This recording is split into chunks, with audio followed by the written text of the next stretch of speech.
What's up, fam? Just want to welcome everybody to episode 164 of True to Size.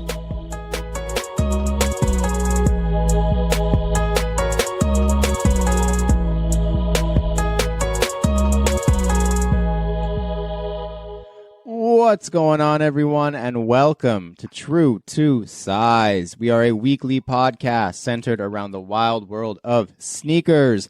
I will be your host today. My name is Lawrence Hopkins, and I am joined by, yes, the rest of the quarantine at Canada Got Soul, Mr. Joel Hernandez. Yo, yo, yo. Mr. Alvin Martinez is back. Yo, I missed you guys, man. Alvin, I wanted to let you do the honors. Last week, I lied, and I said you had pink eye. But you can tell them what actually happened.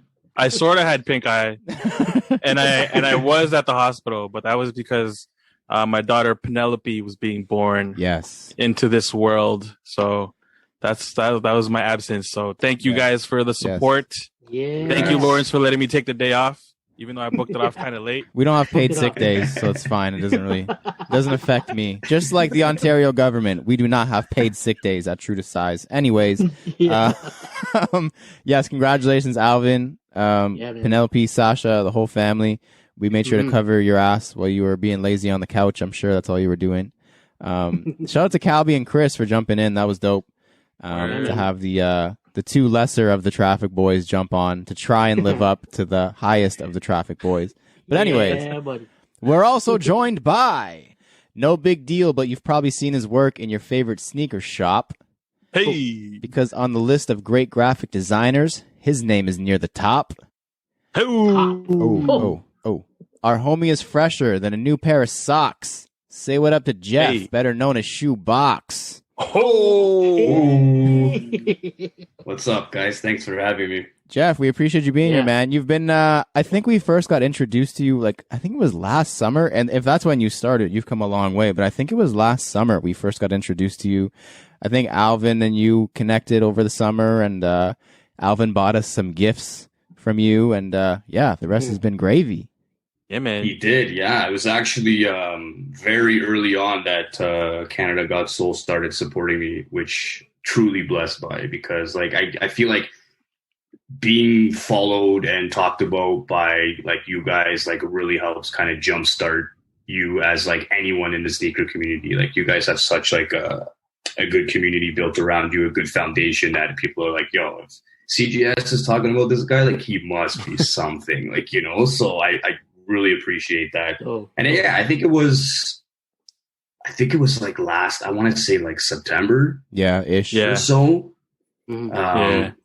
Just you guys reached out, and you got some goodies for the team over there. You got some Chicago pins. I remember. Yes. I actually remember, we'll get into a little bit more later, but I remember Alvin pulling it out and him being I got some for you guys. And I'm ooh, a present. Because we were recording in person at that time. That was ooh, different.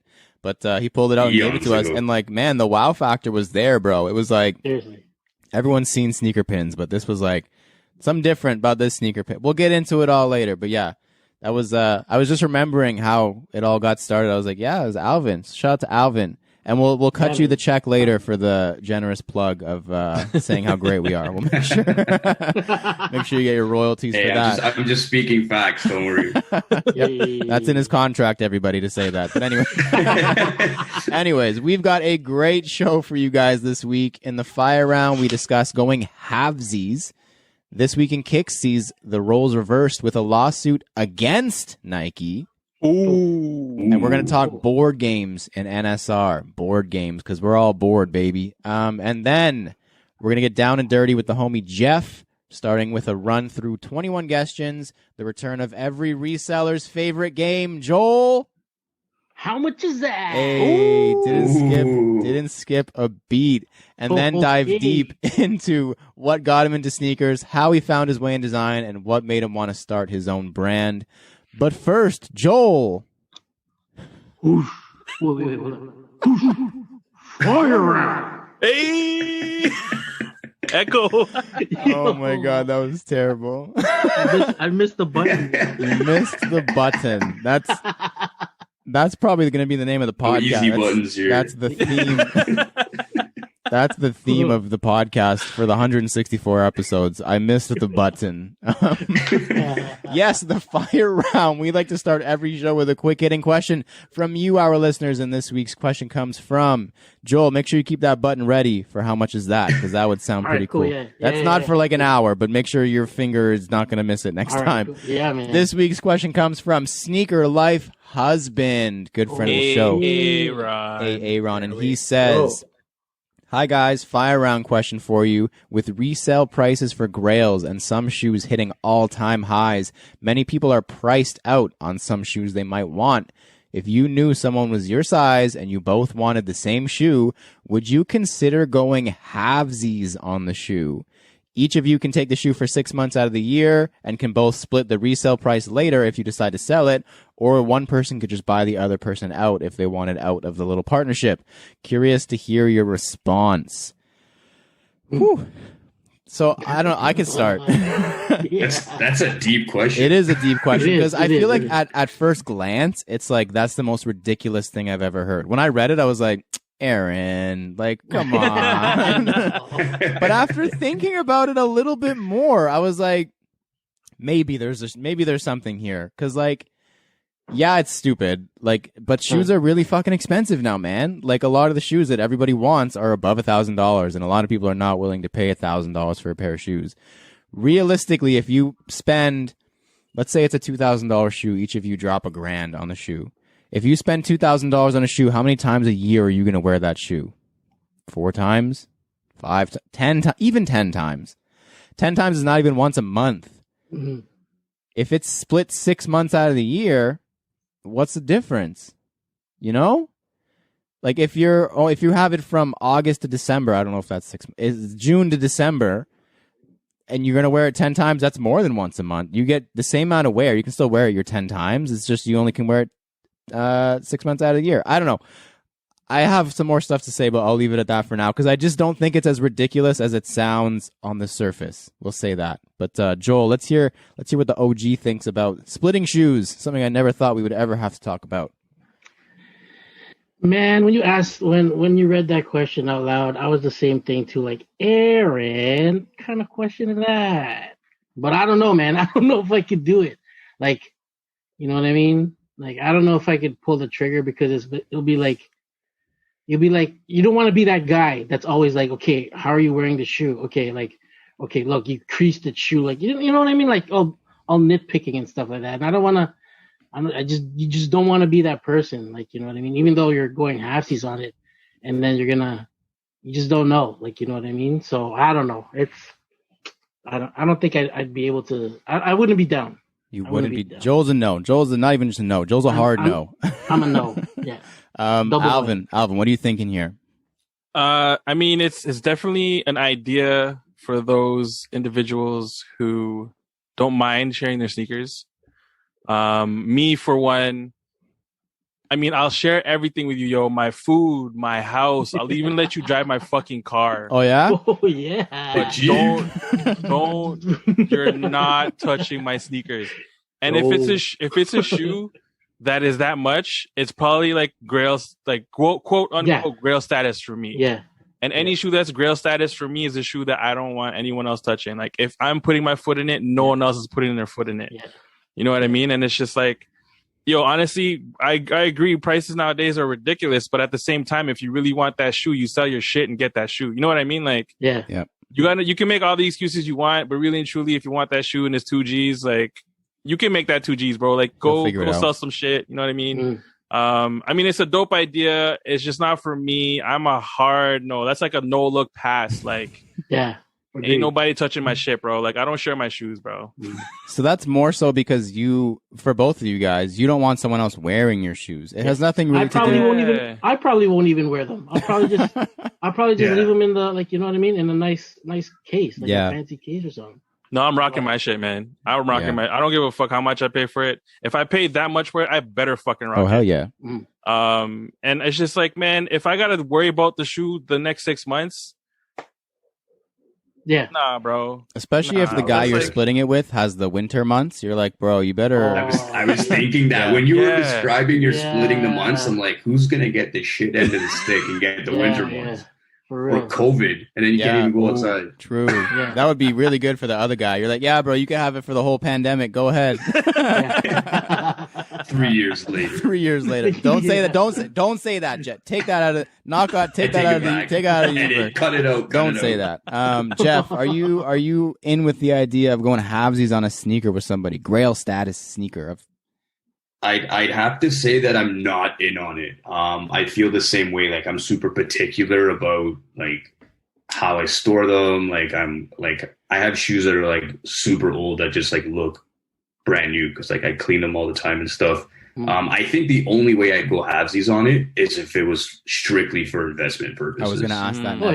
It would be the only way. But it's like if it's a Grail that you want that bad, are you just going to buy it to kind of sell it off type of thing, right? Like, and then like once you have it, you might want to keep it. And then you're like, ugh, like, you know, I spent that money on it. Now I'm going to sit on it. And then I got to split it with this guy. So it would really depend on who it was too, because like you'd have to be on the same page about it the entire time. Yeah. Straight. I was gonna say, because like if you go in, because I was gonna actually ask that if you guys would be into investing into a sneaker with somebody, which I think I would be. You know, if they had the same mindset as I did. And that would be like, I think if you're investing, whether it be for retail or resale, because you can still invest if a shoe is selling for resale, it could still double in value. You would have to have the same mindset onto when to sell. Because I think that would be a big one. If one of the guys is like, yo, I'm just in to double our money. We bought it for a rack. Once it hits 2 racks, it's gone out the door. Stock X done. You don't need another guy once it hits 2 racks being like, bro, I think it's going to go to 2,200. Let's just wait. And then it goes down to 1,200. Yeah.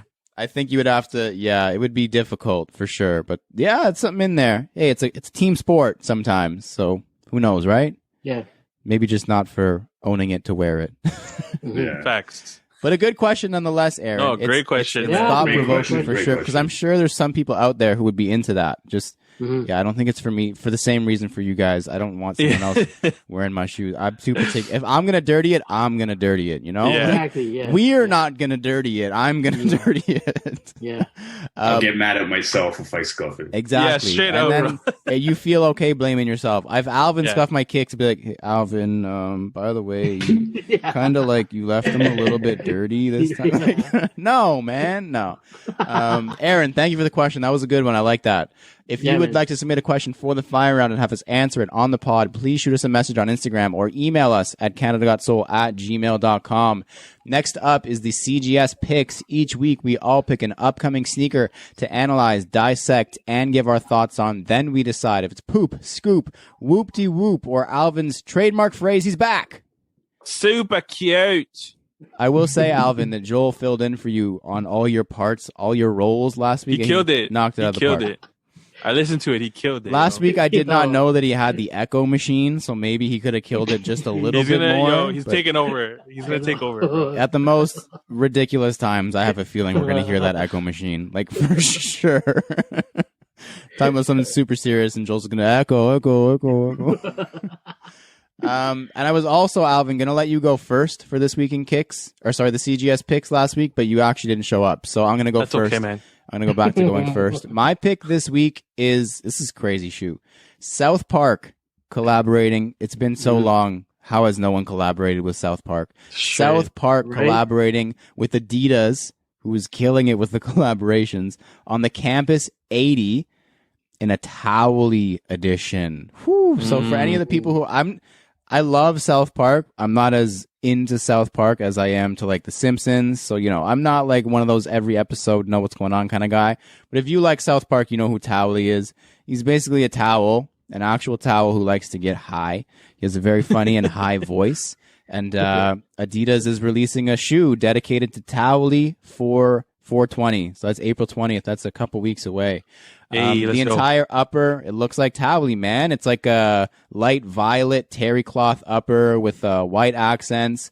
Obviously, the thing that pops him off the most is his eyeballs on the tongue, which are dope. You've got the stash pocket on the inside of the tongue, and then I think they're on one of them. I don't remember what it says. I think one of them says like, I don't know where I am, and the other one says I'm a towel or something like that. Like, I'm a towel, like whatever his voice is. But the best part hands down, hands up, hands down, whatever. The eyes go bloodshot in the sun. That is crazy. Such a dope feature. It's the simplest thing I could ever think of. Like there's nothing more simple than let's do some UV thing on the eyes, make them turn red. Haha, he's high, get it? But like those are the stupid, simple details. Keep it simple, stupid, that people love. And that's kind of the thing that we were saying about Adidas this time last year was the little details. It seemed they always missed on them. Like the Lego ZX 8000 is a great example of another where they hit the details perfectly. And it's just those small little things that sometimes go by the wayside. You don't miss them if they're not there, but when they're there, you notice. And this is one of those things. They could have just not made his eyes turn red, or they could have made it already red. You wouldn't have said, oh, I wish they turned red, but they do turn red. And everyone's like, holy shit, this is the coolest shoe ever in life. So, yeah, man, I definitely am down with these. I love these. It's kind of surprised it's on the Campus 80, to be honest, because I don't know if I've seen a Campus 80 in a long time. But, man, Adidas is going to get me wanting to buy a Campus 80 because these are sick, man. Like, these are a whoop-de-fucking whoop. Hell yeah. These are I said it. See, I'm scared to say this because the backlash could be legendary. These are the best 422 since Skunk Dunks. Oh, ooh, hot take. Today on CGS says hot takes. Hide under the table? Oh my god. Oh shit. I can You hit the button this time. Oh no. Is it a hot take? I can't think of a better one. Skunks are classic, legendary, all the above. Yeah. Nike SB has not hit as hard since the Skunks until Reverse Skunks, which is just Skunks again. Like Dog Walkers, meh. White Widow, meh. All these other things, meh. These, man, like, nah. Come at me, bro. Come at me in the DM. CGS, though, not my personal DM. Come at me in the Come at me in the CGS email. Whoop-de-fucking whoop, bro. Adidas, well the fuck done. Whoever's in your creative right now, give them a raise because they've been killing it lately. Shout out to Jerry. No. Shout out to Jerry, yeah. Probably. Hey, I think Jerry's probably going to end up wearing some Campus. I bet you see Jerry in some Campuses soon. Easy, hands down, bro. Alvin, what's your pick this week? Welcome back. Oh, man, thank you. And my pick is also Three Stripes Adidas. It's the ZX 8500 from the A to ZX series. And, man, it's basically a meshing. Actually, you know what? It's with Overkill, first of all. And, man, it's a meshing of the 8000 and the 9000. Dope colors. I mean, it's all fluorescent. It's all like old school, like retro vibes. Definitely a summer sneaker. And my honest to truth favorite part are the shrouds that come with it. Those are wild.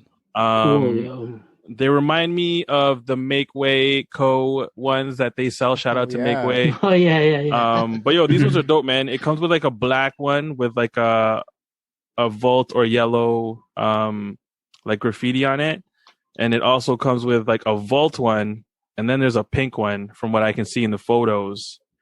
But yo, super clean shoe, and that shroud when you put it on, it just, I don't know, I like it a lot, man. Yeah, it kind of makes it a little bit more sophisticated, aside from the little bit of graffiti on there.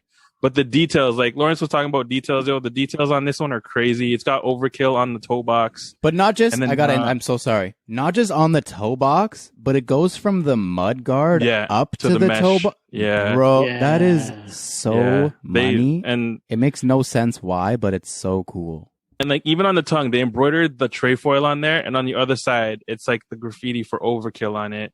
And then vice versa. Even just like the heel tab. And yo, just the color blocking, the color combos, like they absolutely killed this collab with Overkill. Man, these are definitely a motherfucking whoopty scoopty whoopty whoop. Yeah. And I'm definitely throwing on those shrouds, man. Like, imagine being so cool that you get to make your own Adidas silhouette. They made an 8500. It was like, this is our silhouette now. That's so cool. What the hell? Cool. Man. I didn't want to talk about those with anybody because I already wanted them like low key, high key. That's a Lawrence shoe, bro. That's a Lawrence low key, high key wanted them, and then like we talked about them. I was like, shit, man, I'm gonna buy too many Adidas in April. Fuck. You know what that overkill on the toe box reminds me of? That reminds me of a mini swoosh. Just the placement and like the I don't know, man. That little stupid detail, why it's so cool, but all right, maybe not. Joel, what do you got? All right, so speaking of Adidas, a clean sweep, a triple. Okay. And speaking of like quality and details, I have my pick is the Undefeated by Neighborhood ZX 8000s. Oh yeah, eh? They're dropping in a black pair and a white pair sometime soon. I'm reading. No dates yet.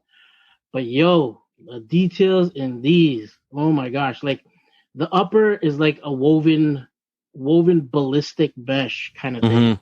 They compared it to like a wearable Kevlar suit kind of thing. But it's crazy, man. And it's got like a stash pocket on the tongue, just like the Bape joints that dropped. You got the dual branding on the heel.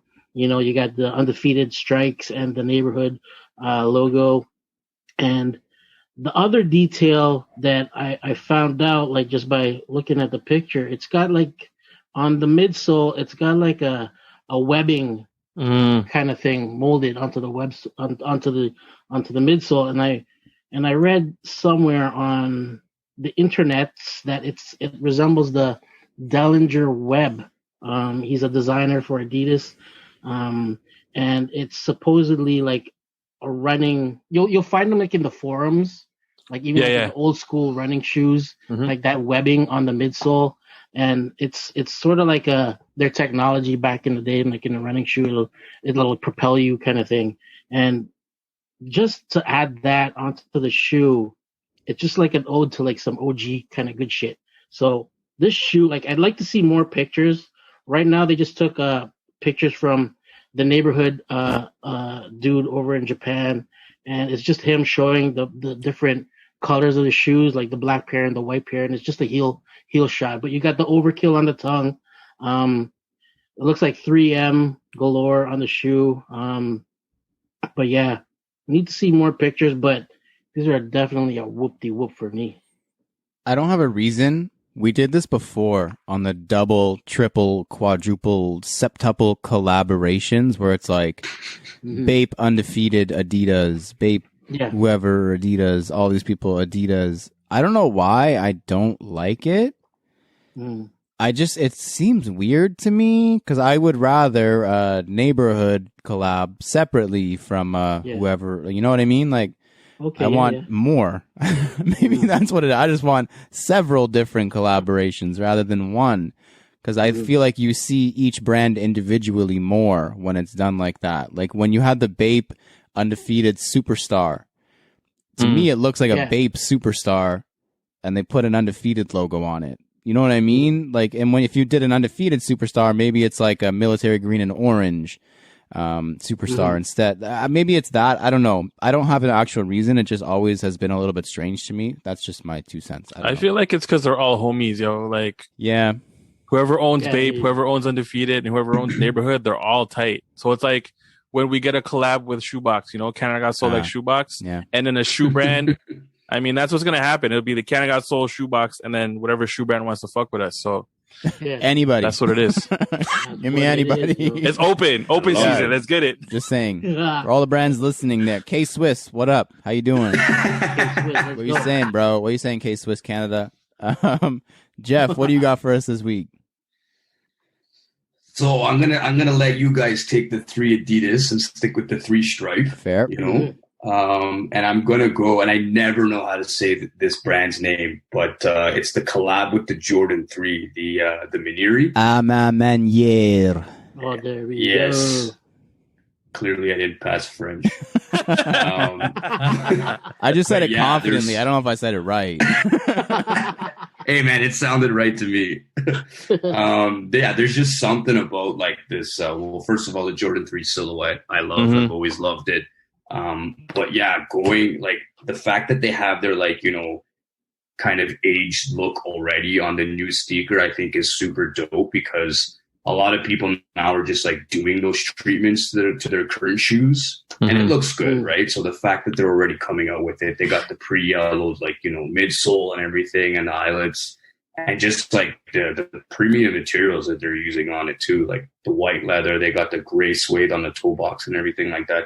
I think it's a really, really nice sneaker, especially like for spring and summertime right now.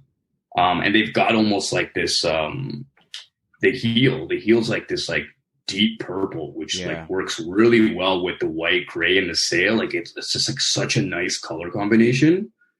Yeah, I can't even explain it. Yeah, it's. Oh yeah, you did it.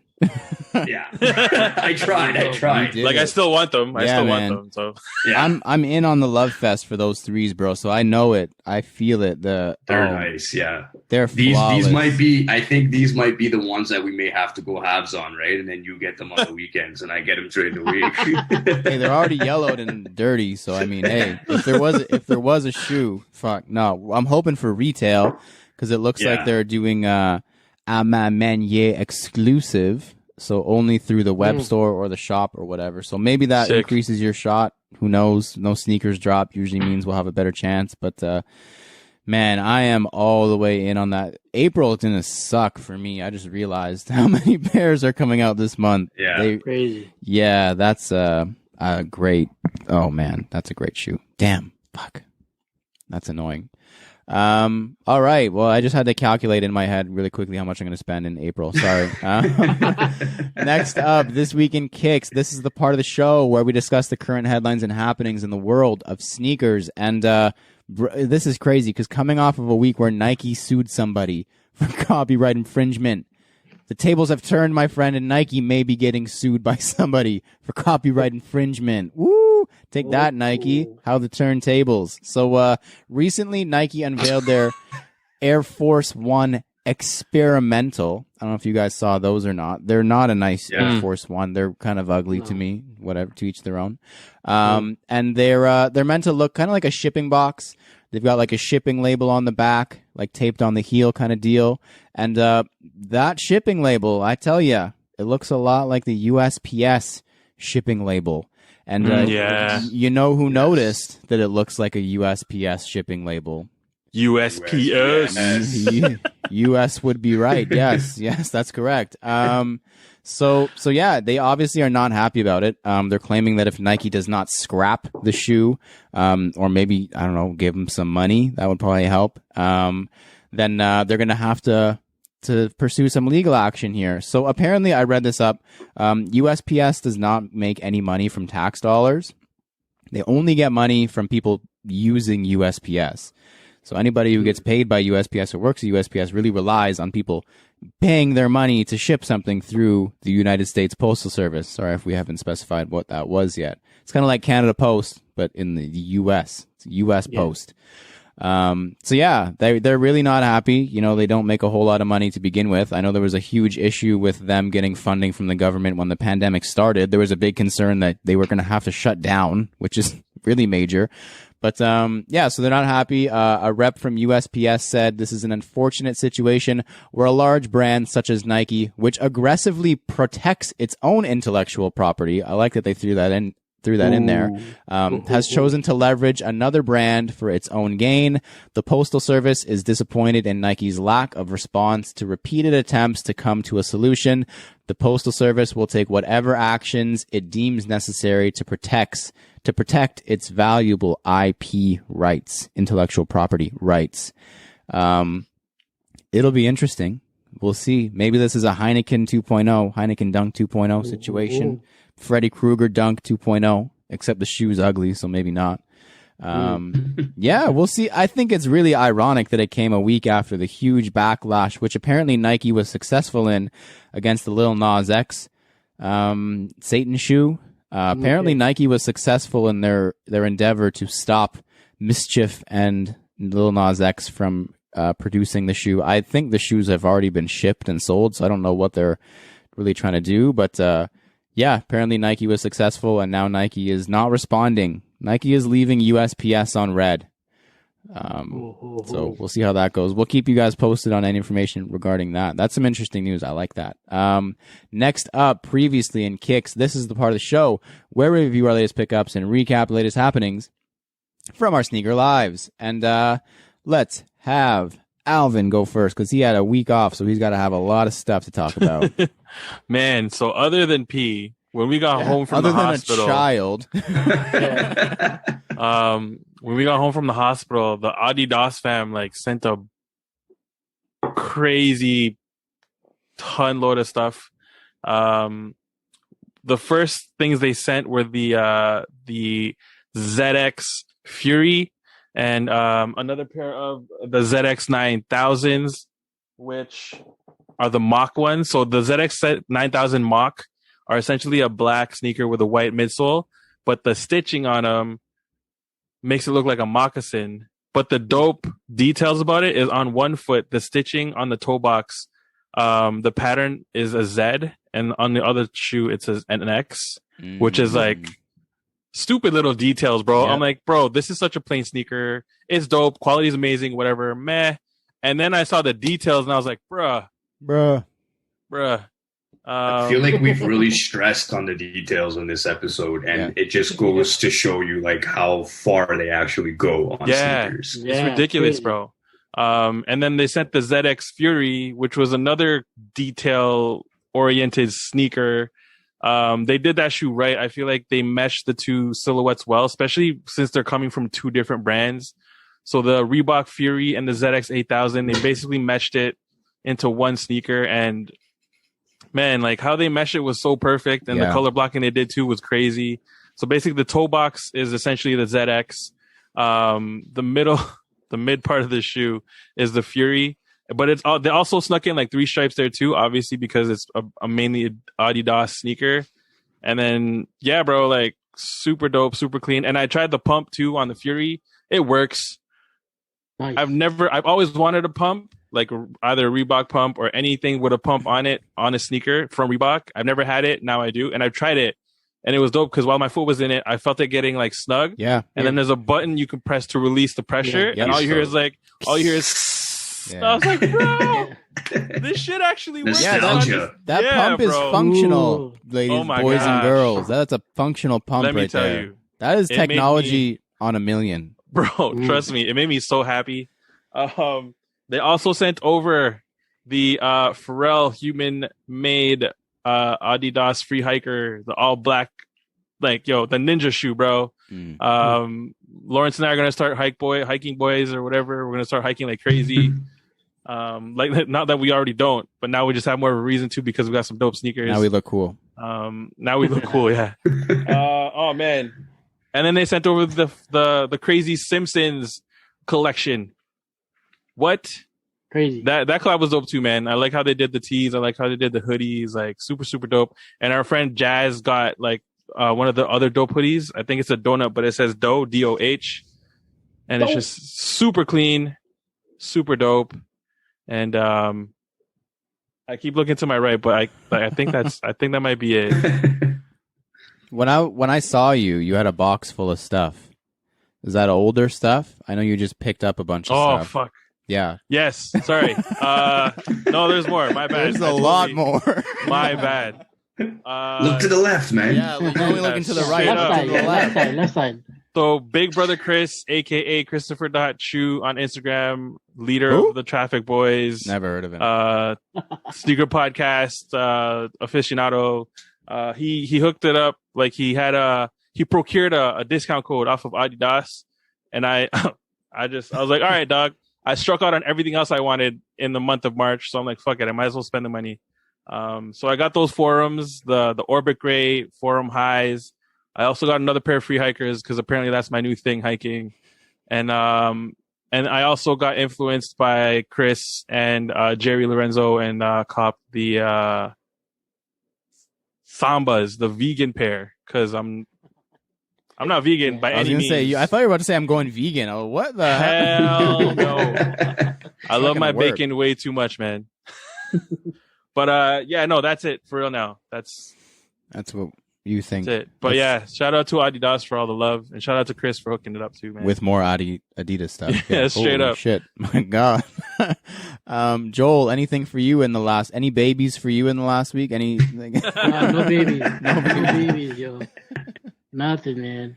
So yeah, man. Like, I just want to send a shout out to nobody because I got nada. No hookup. I love no the pickup. I love the mic. Oh my God, we gotta take that away from Joel before it's too He's getting the hang of it though. Yeah, it's he always is. been there. I've always had that echo there. Like it's the same mic from like eons ago. Like since we started. Since COVID. And it just so happens eons ago.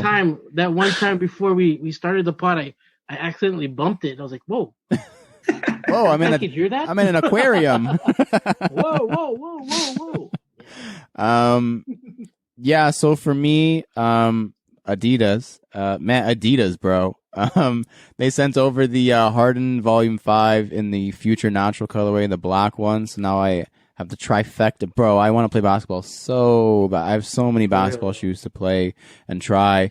So thank you for that. And then similar to Alvin, they sent over like the entire vault of Adidas Simpsons collaborative clothing, which was like, it was funny, like not funny. It's just the way that I perceived it. I saw Sean go because he apparently is just always at home and unboxing sneakers. That's what he does for a living.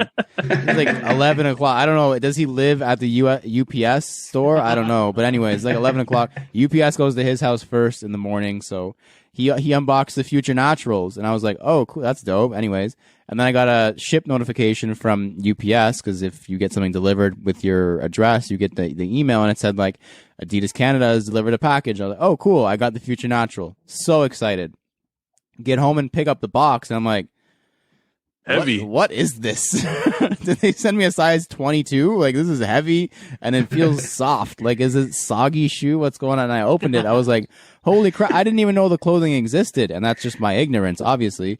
But yeah, I didn't know the clothing existed. I checked adidas.ca. It's all on there. It's all like crazy dope. Wearing one of the tees now, really happy with it. The quality, it's Adidas stuff. So the quality is good. It's the Adidas original stuff. So it's really good. I love my favorite. Like I said, I'm wearing it now. The yellow tee with the donut on it. So the oversized fit. They sent me They sent me larges in the shirts, and I got a pair of pants that are medium. Me and Alvin are the same size. Do you hear Alvin just squeak? I was like, no. And I was like, I usually wear extra large because I like the oversized look. And I was like, oh, this might be a little bit snug for my dad bod. And I put it on. I was like, yo, this perfect. Because XL is obviously too big for me. This is like an oversized large, and it's like ideal. So anybody who's on the fence, buy it before it's too late. That's all I got to say. So thank you, Adidas Canada. That was amazing. Jeff, anything for you in the last little while? Doesn't have to be last week. Yeah, so nobody sent me nothing, so nada. So I decided to send myself something. No, so yeah, man, Self-love. Old school.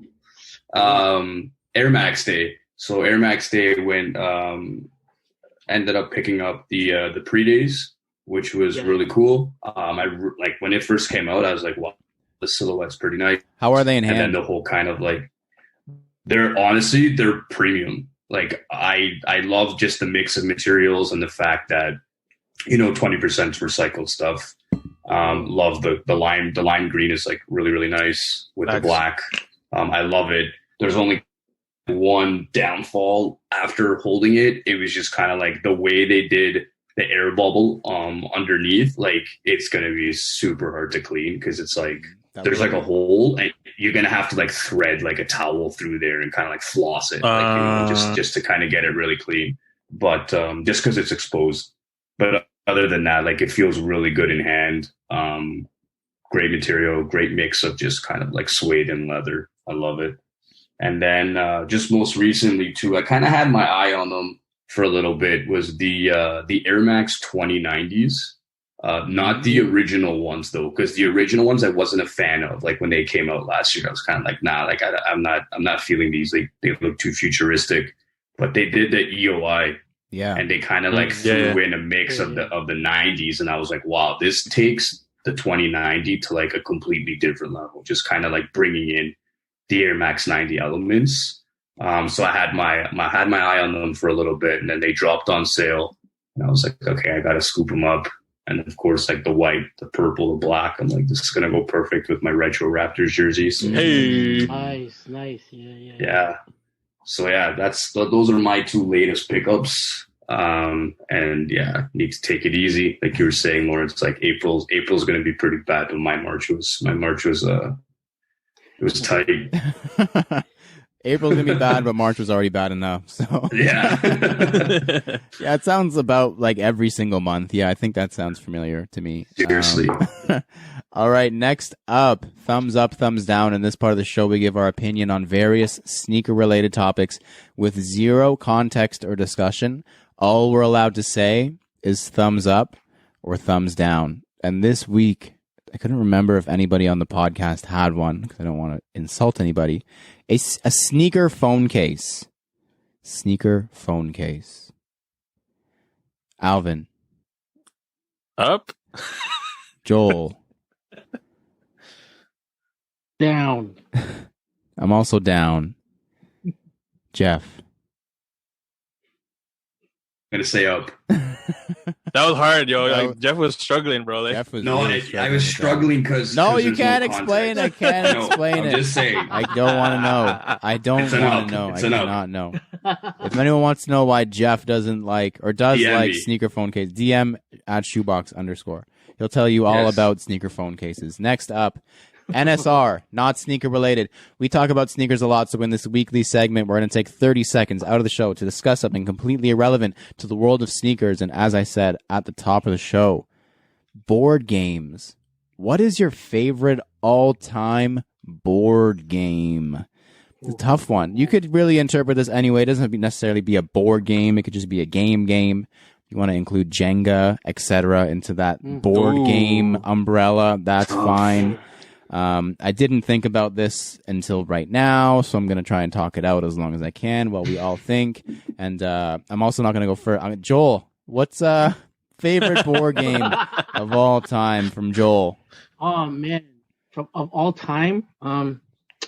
I like Monopoly, yo. Oh, that's pretty. I can't do Monopoly. Pretty intense. It's intense. I can't do Monopoly. It's a long game. Start off as friends and you become like enemies, or you start off as family and then you end up as enemies. Yeah, I can't do Monopoly. Does it actually ever end? No, I don't think I've ever completed a game. Until everybody's bankrupt, gets mad and smashes the board. Yeah, I think you try to make everyone broke, yo. It always just ends in somebody walking away and saying, "This is stupid." Like,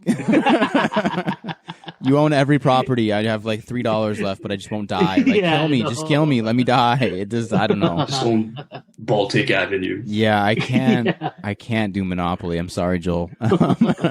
If we next family gathering we cannot play Monopoly, I will not let us. Alvin, what about you? In terms of board games, I'm gonna go like back to elementary school days where I used to run shit with snakes and ladders. Classic. Yeah. You already know.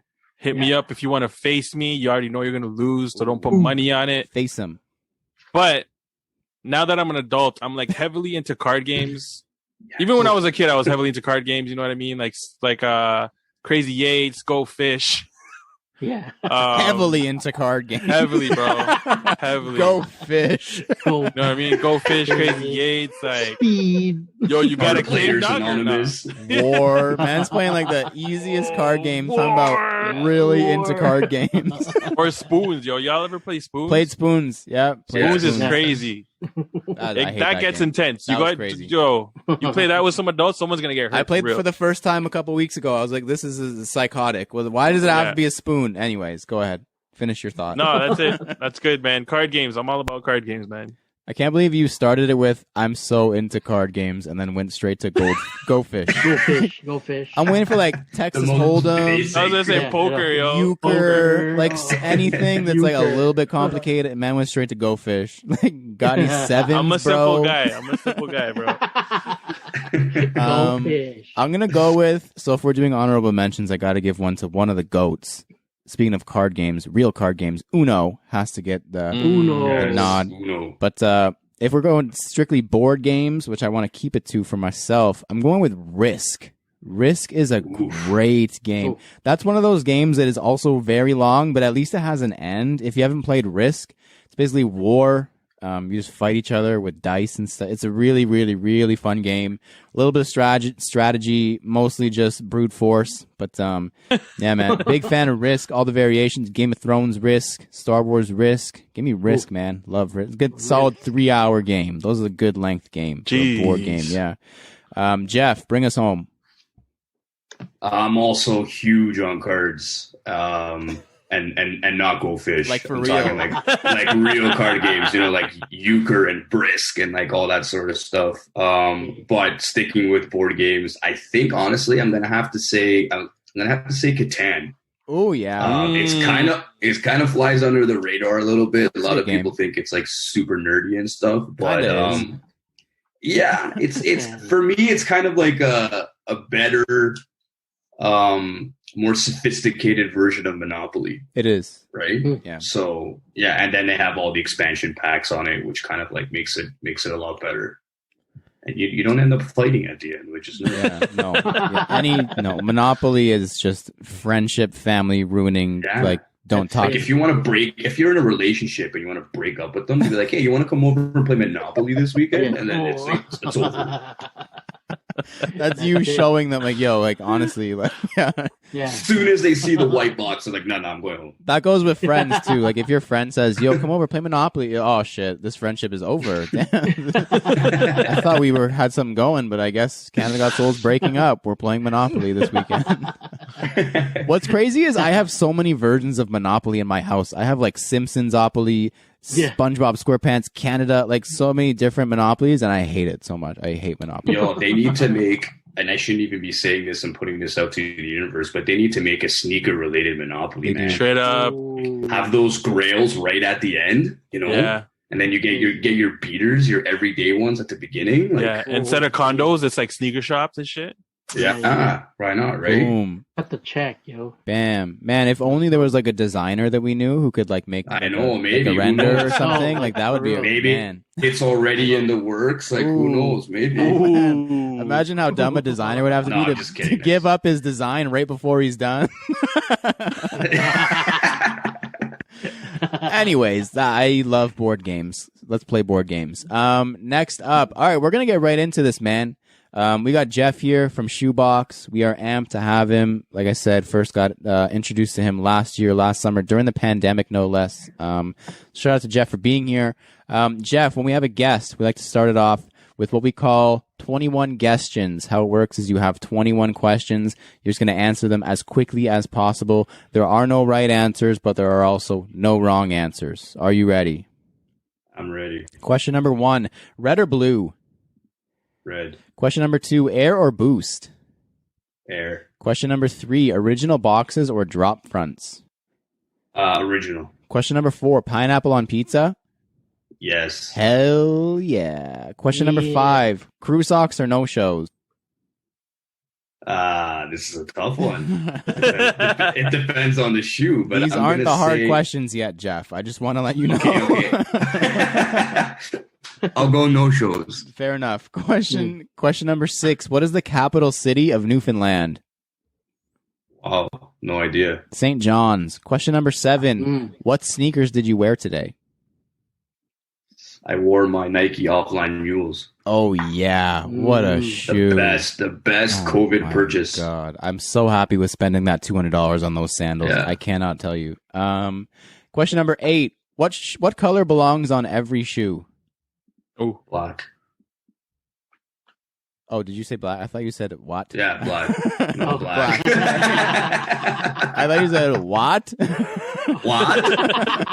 What? And then it was silent. I was like, oh, was that the answer? Question number 9, dunks or Jordan 1s? Jordan 1s. Question number 10, what sneaker do you wear the most? Air Force One. Question number 11, glow in the dark or 3M? 3M. Question number 12, when the pandemic ends, who would you want to see in concert first? Ooh. Okay, good question. That is a great question because I don't go to concerts. No idea. Nobody. I'll say Drake. Drake. I'll say Drake. Damn, you are a Toronto ting. All right. Question number 13. Who is the most influential person in sneakers right now? Right now? They are getting harder. I told you. I'm going to, just because his name's been popping up a lot and there's been some talks about doing a Yeezy Nike, I'm going to say Kanye right now. Oh, yeah. I think he's coming back. Question number 14. Would you rather go a half size up or a half size down? Half size down. Question number 15. What is 7 times 36? No clue. 200. I'm a designer, not a mathematician. 252 is the correct answer. 252. Question number 16. What are 3 sneaker-heading essentials? Sneaker-heading essentials? Yes. I'm going to say... Dude, it's getting hard. What question is this? 17? Yeah, it's getting bigger. Sneakerhead essentials. I'm going to say you definitely need your pair of Grails. Boom. Yo, this is crazy. A box of laces, because you need those lace swapping for sure. I like that you said not just extra laces, but a box of laces. A box. No, you can't just have one. You can't just box have one. Of laces. Yeah. And then I know I said no shows before, but I'm going to say some matching crew socks. Wow. I think is important. Cheated the system and found a way to slide both in there. Question number 17. Is a hot dog a sandwich? No. Correct. Question number 18. What is 36 times 7? Isn't it 252? Yeah. Oh my God. You are a mathematician. Guys, we got a genius on the podcast. Holy crap. Yeah. Question number 19. What is your next sneaker pickup? Oh, it's going to be a tough one. I mean, I'm going to try and go after those Jordan 3s, but I highly doubt that's going to happen for retail. So you got to speak it into existence, man. Amamanier. I don't know how to say it, actually. Question number 20. What is your number one Grail? I'm going to have to say, just because it was super influential to me, is just the OG Air Max 1. Tinker Hatfield, the whole story behind it. That to me is like, that's my number one Grail. Question number 21. Would you rather receive your number one Grail or 3 other pairs from your top 10? I'd say 3 other pairs because I already own the Air Max 1. That's the cheat code right there. You gotta own, That's 2. Own your number one Grail. Boom. All right. Well, you did half decent on that. You definitely knew one of the math questions, so that was incredibly impressive, I will say. But it is onto our second game. We haven't played this game in quite some time, so I'm quite excited to play this with Jeff. And I looked it up earlier, and I was like, I couldn't believe the result. So I'm very excited. What's that game, Joel? How much is that? It's just so stupid. It's just so stupid. Anyways, all right, Jeff. How this works, I'm going to give you 2 shoes. All you have to do to win nothing is to tell me which one has the higher sold price on StockX, the last sale, in a size 9 on StockX. Very easy. 2 shoes. Which one has the higher sold last sale on StockX in a size 9? Because that's my size and it's the best size. The 2 shoes. First up, Nike Dunk Low SB Supreme Stars Green. The one that I previewed to you on Stacks earlier. That's the first one. The second one, Nike Dunk Low SB Supreme Elephant Red 2012, whatever year that came out. Yeah. We want to know, Joel. How much is that? It didn't work. How much that is? There it is. Alvin, do it one more time for us because it's. How much is that? How much is that? It's been too long. All right, Jeff, talk us through. What are we thinking here? Which one sold for more? Which one has the higher sold last sold price? Last sale. Oof. Size 9. This is a tough one. You're saying the Elephant Red was from when? 2019? 2012. Even older. Wow, 2012. Wow. I know. I know, Alvin. I know. I know, Joel. I know. I'm just trying to analyze it because you said when you looked that up, you were pretty shocked. Or was I trying to trick you? I don't know. He's a sneaky guy. Sneaky. Or am I trying to trick you by saying I was trying to trick you? I'm gonna say that the elephant red sold for a higher price. The last sold was red, he says. All right, so as we do, we're going to start with the one you did not choose first, and that is the Nike Dunk Low SB Supreme with the stars in mean green. Very good shoe. The last sold price on stock X, dead stock, in a size 9, is, I am scared to say it, $2,403. Way higher than I expected, to be Bro. honest. Yes, correct. Those shot up like crazy since they came out. All right. How are we feeling? Alvin, Joel, are we confident in Jeff's answer? What do we think here? You took the red? I wasn't expecting that, yo. You weren't expecting that. The mean green, yo. Oh, man. Yeah. Joel thinks it's mean green. I'm not feeling too confident. Alvin has faith in Jeff. Happens. All right, here we go. Yeah, let's go. The last sold price, dead stock, size 9, on stock X, Nike Dunk Low SB Supreme Elephant in red from 2012 is $2,000. What time is it? Oh, wait. Okay. Alvin, how's Penelope, bro? Okay. Yo, what's in the suspense here? I don't even remember the price of the mean green. I just remember 2,000. The price so to I know beat it's close. The price to beat is 2,403 on the mean green. For everyone's refresher, 2,403. The last sold price, dead stock, both size showcases. For both showcases, within $50 of the actual. Last sold price, dead stock, size 9, on stock X, Nike Dunk Low SB Supreme Red Elephant is $2,597. Oh, let's go! Yes. What with the gut? By a hair. Okay, I was not expecting the mean green to be that not high. at all. No, it just came out. Like, that's crazy. Just came out, and it's right there with a classic now. It's now considered a class. That's wild. If you're gonna spend that on the mean green, you better already own the red elephant. Because if you're going for the come on now, for that price, is it just that color? Just the green one is the highest for sure, but the black, blue, and brown are still like high 1,000, close to 2,000, I believe. That's crazy, man. Yeah, man. Wow. Man, 2021. Maybe there is some space in my room to split some shoes with somebody. Who knows? We'll have to. Maybe.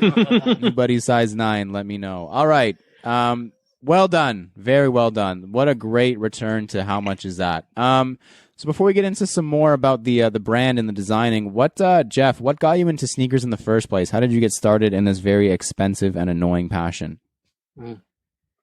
I consider myself to be late into the game, to be honest with you. I've always been into sneakers from a young age. And I think what kind of like stemmed that was like, I just wanted something different. So every time I'd go to I used to go to Foot Locker and Champs, see who play like way back in the day when they actually used to have good stuff. SVP. But I always wanted something different. So I would kind of like look for that different shoe. And I think my first one was like a Jordan Son of Glove. Do you guys remember that one? No. I think like you got to Google it. I think it was like an 11 base and it had like an all leather kind of sleeve on it with a big swoosh on the side. No idea. Like, it was different back then for sure. But that's what got me into sneakers, just like wanting something different. But in terms of like the more relative sneaker game, like I think I just got into it more recently, like maybe like 2-3 years ago, where I really started to kind of like invest in pairs and, drop some money into it. And what was there a reason behind that? No, to be honest, no. Like I always had sneakers growing up, but I didn't really I always appreciated them and I always wore them and took care of them and stuff like that. But I think mainly obviously starting Shoebox, I've really immersed myself into the sneaker culture. So that obviously comes naturally when you start talking to other people and, you start talking kicks, and then it just kind of becomes the the hobby just comes to life, right? Like you start buying, you start collecting, you start paying more attention to stuff like that. So what, I feel like this may be an earlier story then. What got you into design? What got me into design? I was in like that, the first year in high school where they eliminated OAC. Yep. So you're kind of like, you either go to college or university or you go straight into the workforce, right? So my parents were kind of like, well, you're not going into the workforce, you're going to school. So I was kind of like, well, I don't even know what I want to go to school for, right? So went and talked to my guidance counselor, and my highest marks were art and comtech. So they were kind of like, hey, have you ever heard of graphic design? And I was like, no, like, what is that? Right. And they're like, well, these are the courses you can take, like, you know, and they're saying things like typography. And I'm like, what the hell is typography? Like, I had no idea. But having the pressure from my parents to go to school, I was kind of like, all right, cool. Like, I'll enroll, like, I'll see what's up. Right. So I applied to like a few different colleges, you know, thankfully got in. And yeah, I mean, did graphic design and been working as a designer for the past like 13 years. So I gotta say, like, I'm pretty blessed that, like, you know, I kind of stumbled into it, but it actually ended up being something that I love doing. So. And you said you've actually been working in it as well. Not to say that Shoebox isn't work, but like you've actually been working in it as well. Correct. Yeah. So Shoebox is my side hustle, but I am a studio lead at an agency downtown Toronto full time. Which is like, honestly, like, it's just an awesome job. Like, just being involved with like lifestyle brands and getting to do like marketing and design, like, it's super cool. And then when you see your work, you know, when we used to go outside and like, you know, travel the city, like, it was pretty cool to see, but like, you don't see that too much anymore. It's like, it's all digital stuff now. But yeah. What's been your favorite thing to work on in the design world that you've seen IRL in real life? Ooh, I gotta say, so when I first started with my new agency, we did, so Nike's one of our clients. Ooh. And we did when they released the Joyride, the shoe last year. Yeah. So we did like the whole Toronto takeover. So it was pretty cool to be part of that team and kind of set up, you know, the different running spots. And like, we had like, you know, for every loop that you would run, like, we would have kind of like point systems. Yes, and I remember that. When you were finished your run, like, you got to pick a treat. So we had to pick like treats based off of like the whole, you know, the ball technology in the sole. So that was pretty cool to kind of see it in real life. And then, you know, just to kind of reminisce it after, like, when you see like the videos and the photography, which was pretty dope. I'd have to say that was probably one of the coolest things that I've done that I've seen in real life. Man really just like flexed on me. I was expecting like, yeah, I did KFC. I did a cool menu for KFC.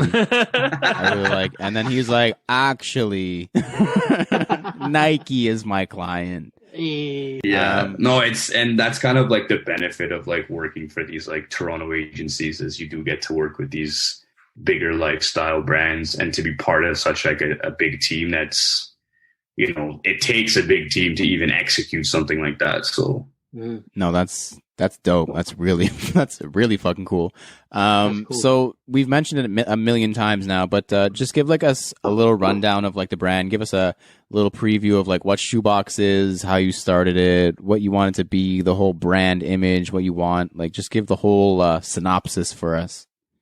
The whole synopsis. It basically, well, being in design for 13 years, obviously I've always like, you know, been driven by design, like always kind of like seeing how things are done, like how I would do it differently type of thing.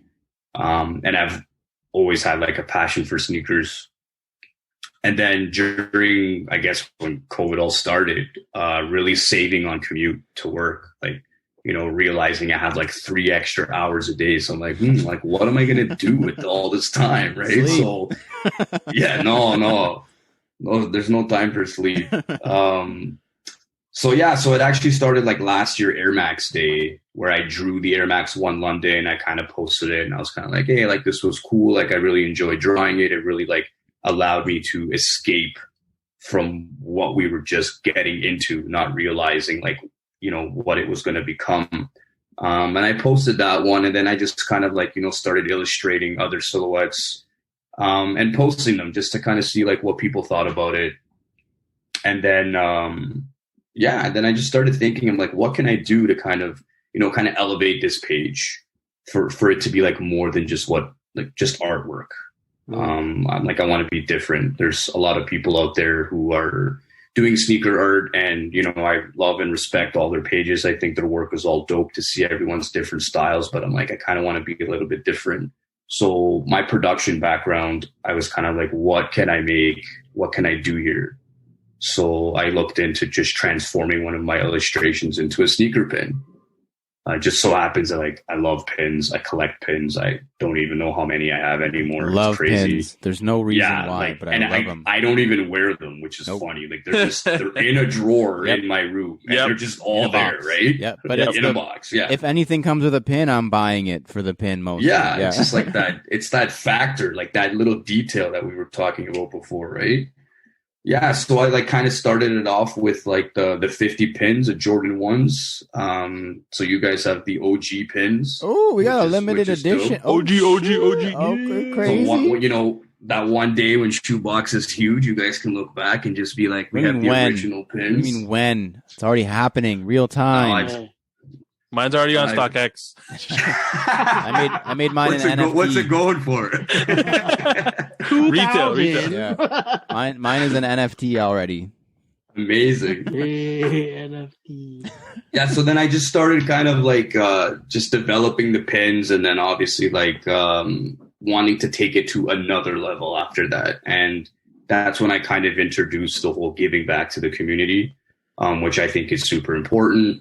Growing up, I was fortunate enough where if I wanted a new pair of sneakers, my family was in a position to kind of be able to afford that, and just that feeling of going back to school and you're going back with a fresh pair of kicks, and it really does something to you, right? So I figured there's a lot of kids out there who may never get that opportunity, and just whatever I can do to kind of help change that mentality for them, to kind of get them to take that next step into their future type of thing. For me, it's really important. So 10% of all my proceeds, I end up buying shoes. I don't have a set period of when I buy them. This past Christmas, I was able to purchase 6 pairs, donated all the pairs to the kids, which was super dope. And then, continuing through the sales of different products to kind of generate even more money. And then we'll do the same thing again at some point this year. The strategy is not really what I wanted right now. I wanted to interact with these kids and get to know their stories and kind of have that one-on-one handoff, just to kind of be more personable. But obviously, the way times are right now, that's not possible. But that's something to look forward to for the future for myself. Absolutely. Yeah, that was the main, when Alvin introduced you and your brand to us last year. I remember that was one of the first things he mentioned was 10% of his proceeds go towards buying shoes for underprivileged youth or youth who could use it. And it's that's it. That's the one. That's that's the reason to do it. Because you're not you're still making your little bit on top, but 10%, it's not a huge thing, but to somebody, it's a huge thing. So that's the main thing, right? And that shit adds up. So no, I really respect the whole giving back, because that's what it's all about, man. Like you said, we all are privileged enough to have roofs over our heads and hundreds of sneakers in our closets. Exactly. So, man, if you can give back where you can, that's all that it's about. Love that. Yeah, there's just something about it that makes, the hard work and the hours of doing illustrations and all that stuff just that much more worth it, is to know that, hey, one day you could potentially be creating a monster, and this little kid's going to become a sneakerhead one day, and he's going to be it's because of those shoes. So yeah, when we have that kid on the podcast and he's talking about how he got into sneakers, it's going to be this weird guy who sold pins just came and gave me some shoes, and I was like, this is fun. And there you go, man. Hey, you never know. You never know, man. You kind of mentioned it already, but I need to know more. The world needs to know more. We had Jewberry on the podcast a couple weeks ago. She made her incredible rug, and that was satisfying. So dope. You also did something for Air Max, and that was a candle. Completely, bro. You messaged, I think it was either me or Canada Got Stolen, yo, I got something for you guys. Let me send it out. And I was like, cool, sure. And had no idea what to expect. Shows up, I open it. I'm like, even the packaging was like, this is dope. What is this? And I open it. I'm like, it's a fucking candle. This is so sick. I need the process. I need the inspiration. I need everything about the candle because it lit Instagram on fire. No pun intended, but pun also intended. I need to know more about the candle. Yeah, no, appreciate that. It's just something that kind of came to my head, the whole entrepreneurial kind of, not sleeping ideas constantly running, especially early off when I started Shoebox. You kind of have all these products that you want to, put out there, but obviously you need to be strategic and, hit the ground running at a decent pace. And that the candle was something that kind of came to me very, very early on. And I wanted to be different. I wanted to think, no pun intended, outside of the box. Because like there are sneaker candles out there. But they're mainly like the silhouettes and I love them. I absolutely love them. But I'm like, I don't want to kind of like step on their toes. I kind of want to do something my way, like the Shoebox way. So I took the Air Max 1 Anniversary Red and kind of used that as my inspo and really just tried to pull in elements from the shoe in order to execute this candle. So for those of you that were able to cop, thank you so much. I really do appreciate it. But like just tinting the wax, like that subtle gray to kind of like resemble the suede on the shoe. And then, the whole label of the box, like the shoe size label I used as on the package itself and then on the glass. And, using cotton wicks to kind of represent the laces on the sneaker, just all these little details that I kind of just really wanted to pull in. And then the scent for me was super important. At first I was kind of like, okay, fresh sneaker. Yeah. Then I was like, really? Like, what the heck does a fresh sneaker smell like? It depends. You walk into depends on what it's made out of, man. right? You walk into the candle man. You're like, give me a shoe. Like, what? Yeah. So it was actually a crazy process because I'm like, I don't want it to smell like straight up leather. Because when I smelled straight up leather, all I thought about was like walking into a Danier, like when I was younger. I'm like, oh, I'm going to Danier for the weekend. Like, do you want to come? And I'm just like, oh, like, Yeah. I think they went out of business, didn't they? Danier. I think they did, but then they came back. I believe. Don't quote me on that, but I think they came back. But yeah, so that part was tough. So I went through like 52 different scents. Wow. And kind of categorized them into like a material scent and then like an emotion, like, you know what I mean? True. And then from those I kind of like put them all together to mash up my own scent, and then I kind of like fell on this one. And then after all the testing, because we all know like when you smell a candle it smells amazing, but then when you burn it it's kind of like this smells nothing like what it smells like when it's not lit, right? So just doing like a bunch of different tests on that. But it was a really cool process. It was my first kind of limited drop, which was something different for me. And I think it did well. Like you said it, like Instagram, like everyone did such an amazing job. I like reposting in their stories, sending it out to like, influencers like yourself was really helpful for me because like your following was able to see it. And then, just like everyone reposting, like it was honestly, like I was like really blessed by it. I think it did really well. And the important part is another $400 is raised in order to buy shoes for kids. So that's the important part for me. That's the money shot right there. Yeah. Like you said, I honestly didn't even put two and two together, but you're right. Like sneaker candles is a thing, like, but it's just a mold of a sneaker. Someone pours usually scentless wax into it. And then they put a wick, and then boom, it's a sneaker candle. Burns weird. Doesn't come in like looks dope, looks right? so cool. It's a wax sneaker, like that's awesome. Yeah. But like, it takes a different kind of animal, in the nicest way, to like make it's an entire presentation. Like we mentioned detail. That's what the entire podcast really has been about. But it's like the details, and it's like, yeah, you open it up and the box is like, it looks like an Air Max 1 box, and you open it, it's got the pamphlet. Like if you buy a sneaker, it tells you like, this is a mudguard. It gives you the whole breakdown. Like you've got the size label on it. Like I think on the inside of the lid, there was like, it said Shoebox or something. Like there was details everywhere. And like, I was trying to post it because you sent it over, and I was like, how do I do this in one? I can't do this in one picture. Like this guy's genius. I need to have 8 stories to get every single detail of the stuff that he did. So yeah, man, super. Like that was really well done. Like incredibly well done. It's one of those like keep it simple, stupid things where it's like, make the box an Air Max 1 box, and it's like, okay, yeah, I like that, and then boom, look what it made you. Like no, that was like crazy. Whew, loved that. Appreciate that, guys. This means a lot. Your sneaker pins are now in some shops throughout Toronto. I don't know if there's any more that I'm not aware. I saw that Make Way carries them. I think ODTO carries them. Does Livestock carry them? Livestock does carry them. That's a big one. Nice. Yeah, that one for me was honestly a shot in the dark. I'm like, let me just try it out here, right? I walked into the one on Spadina. You walked in. That's the boldest entrepreneurial move ever. It's like you're selling vacuum cleaners. It is like, it's like a page out of like Mark Cuban's book. Like I'm huge on Shark Tank, and you know what's the worst that can happen is they say no to me, right? So I took an afternoon and I went downtown. I mapped out my route and I hit up like Livestock, ODTO, Groovy Shoes. Like I just went everywhere and just brought in my product so they can physically see it, see the quality, the detail. Told them my story about how, you know, the 10% goes to youth.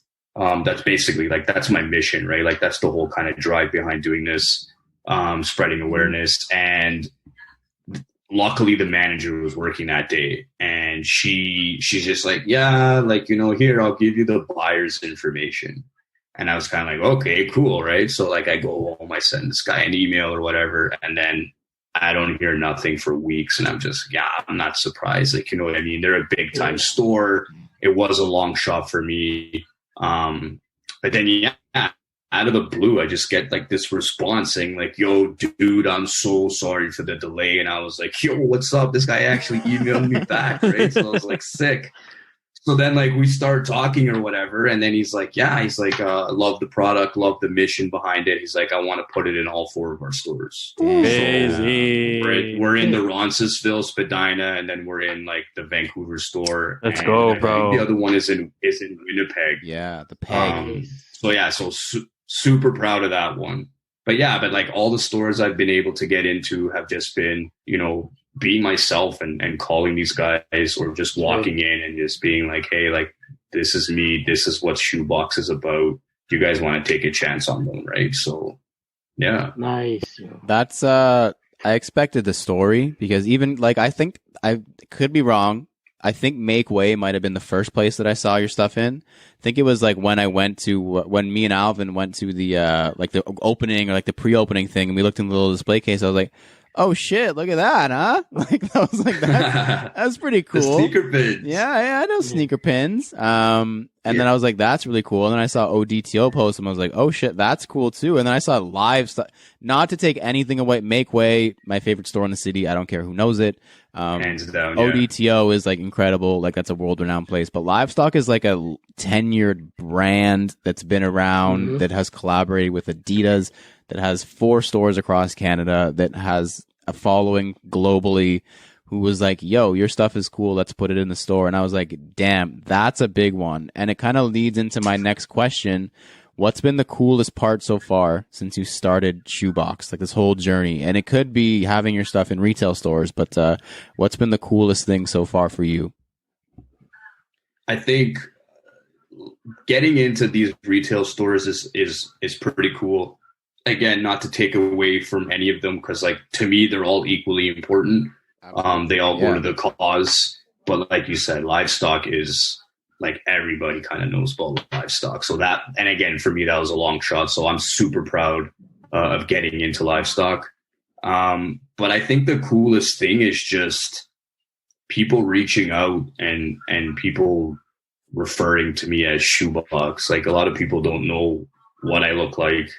or like what my actual name is. It's just like, hey, Shoebox type of thing, and just building the community. Getting to know, again, getting to know you guys, getting to know, all these retailers, the people who run these retail stores, the creative minds behind them, talking to different people in the industry. Like that to me has been the coolest part of it, is just really immersing myself in the culture and just constantly doing research. Like what can I do next type of thing. Yeah. Do you want to, speaking of like, what can you do next? Do you want to see it be a full-time thing? I know you mentioned you love your job, so I feel like I might know the answer, but would you want it to be a full-time thing, or is this like a side hustle situation? I think eventually the goal would for it to be big enough to be a full-time, but I don't know if I would I would just kind of like oversee it and make sure that everything's going well. But yeah, for it to get to a place where it could be a full-time thing, I think would be the end goal. To quit, because I love designing so much, and this gives me kind of like a creative outlet. But that would be like a really tough decision to like leave my full-time, just because I love doing what I do. But I'll cross that road when I get there, and the goal is to get there and have to make that decision.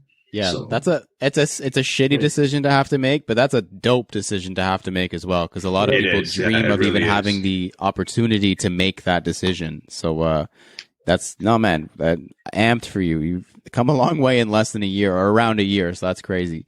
Aside from being a vacuum salesman and just going to door, what's one piece of advice, last thing here, you would give to either a young designer, young entrepreneur, or whatever, who wanted to start their own brand? Just one lasting piece of advice that you would give now a successful designer and entrepreneur. I guess a piece of advice that I would give somebody young is just don't be afraid to put something out there. You're always going to get criticized for it. I guess the important thing is to really make the people that you truly want to be happy. And do it for whatever reason that you feel is the right reason to do it. Like a lot of people, could, throw shade at what you're doing, other people do that, or, this guy does it better or whatever. But it's I'm doing this mainly for myself as an outlet. And then for the community as well. So just don't be afraid of doing something and putting it out there. You're going to get, 9 people out of 10 that say, I don't like that. But that one person that actually says that they like your work is going to make you feel like it was worth it, to be honest. Nice. Yep. I can agree with that. Everyone likes our work, but I agree with you. Man, Jeff, this was dope getting to know you more. Love the vibe, love the mission, love the journey. It's been a crazy year for you, so really happy for you. Keep pushing that shit, and hopefully, maybe a year down the line when you're in the Bay or in not Zellers, and in a store that's not. I hope I'm not in Zellers. When you're in Blockbuster and Danier, you can come back on and show us all your glowing successes again. This was dope, man. Thank you. Thank you guys so much for having me on the potty. Thank you. Wherever you guys are taking in this episode, please leave a comment, review, follow, and or subscribe. Make sure to check out CanadaGotSold.ca to shop the latest CGS merch, peep the YouTube for our latest videos, and check out CGS Talk on Facebook to chop it up with us. Do not forget to use hashtag CanadaGotSold on Instagram for a feature. I have been Lawrence Hopkins. You can find me at LDoggyStyles on Instagram. Woof. I'm Joel Hernandez. You can find me at Joe Dooney, JO_D3OsNEY. My name is Alvin Quincy, and you can find me at MISTERQ and then Mar. Jeff, where can they find you? My name is Jeff, and you guys can find me at Shoebox _SHOOBOX_. Boom. He was practicing that. That was not the first time. That was professional, yo. I wasn't, honestly. I was even like debating. I'm like, am I going next or no? Oh, thanks for cueing me in. I wasn't just gonna sit here in silence and expect you to know. It took us 164 episodes to figure that part of the podcast out, so I wouldn't just expect you to jump in on the fly. Thank you for listening to us talk about sneakers for, like I said, 164 episodes, and please remember to rock your kicks. This has been True to Size. We have been CGS and Shoebox. We are out.